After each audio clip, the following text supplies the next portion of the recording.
Mixie పట్టిన ఎన్న చూడండి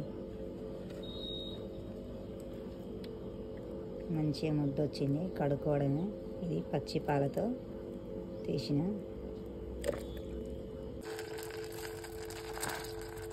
ఎన్న మిక్సీ పట్టిన కదా, మంచిగా 3 సార్లు అయితే కడుక్కున్నాను. ఇప్పుడైతే గ్యాస్ మీద పెట్టాను. గ్యాస్ సిమ్లో పెట్టి ఇక ఇక్కడ ఉన్నాను. ఎందుకంటే మన అటుకు పోతే అడగట్టుతుంది.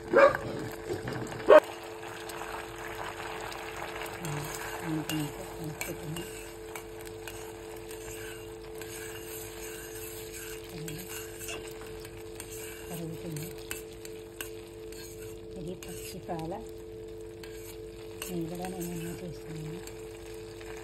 నేను ప్రతిసారి పచ్చి పాలతోనే తీసుకుంటాను.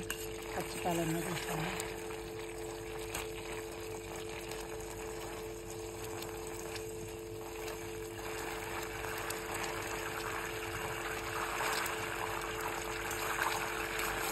ఇక్కడ నుండి కలుపుకోవాలి, లేకపోతే అడుగుతుంది.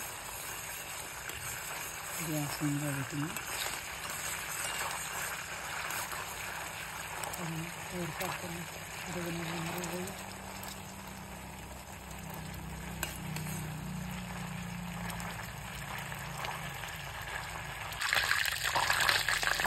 నెయ్యి అయితే కొంచెం పైకి వస్తుంది. మరిగిపోయి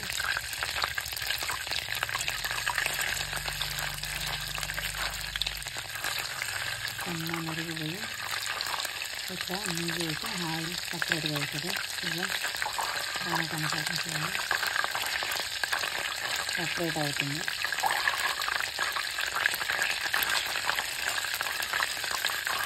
దగ్గరుండి కలుపుకోవాలి.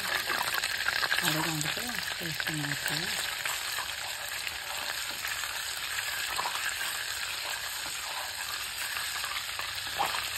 ఇది మనం ఇంకా తయారు చేసుకుంటే టేస్ట్ అయితే బాగుంటుంది. కొంచెంగా మార్కెట్లతో నేను పచ్చిపాలు తెచ్చుకొని తయారు చేస్తాను. ప్రతిసారి నేను నెయ్యి వాడతాను.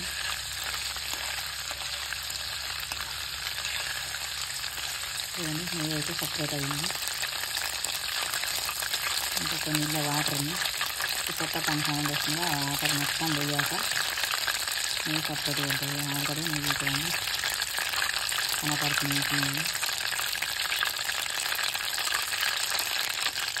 ఇంకా కొద్దిసేపు కావాలి.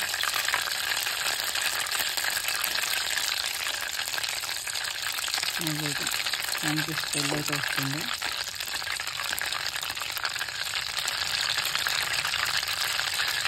నెయ్యి మనకు కొంచెం ఉంటుంది. ఎందుకంటే నెయ్యి ఎక్కువ రోజుల స్టోరేజ్ చేసుకోవద్దు. 10 రోజులకు ఒకసారి చేయాలి. అలా చేస్తేనే మనకు రోజులు రాసుకుంటుంది. నెయ్యి ఫ్రిడ్జ్లో వేసినా కానీ 10 రోజులకు ఒకసారి చేస్తూ ఉండాలి. నెయ్యి అయితే కంప్లీట్గా వచ్చేసింది. చూడండి, రెడ్ కలర్ వచ్చేసింది.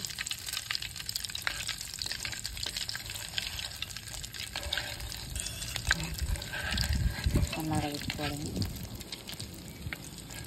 నేనైతే గ్యాస్ బంద్ చేస్తున్నా. చూడండి, నెయ్యి అయితే కంప్లీట్గా చల్లారింది. ఇప్పుడు వడ పోసుకోవడమే. చూడండి, మొత్తం నురుగంతా పోయింది, చల్లారింది. ఒక డబ్బాలో వడ పోసుకున్నాం. నాకు ఆడ కెమెరా తీస్తున్నారు కనుక నేనే వడ పోసిన. చూడండి, మనం ఈరోజు చేసిన వెన్న సూపర్గా ఉంది. ఇది పచ్చి పాలతో తీసిన వెన్న. మన ఛానల్ నచ్చితే లైక్, షేర్ చేయండి. పాలు కాగబెట్టక ముందుకే తీస్తాను నేను. ఎప్పుడైనా ఫ్రెష్గా మనమైతే వడబోసుకున్నాం.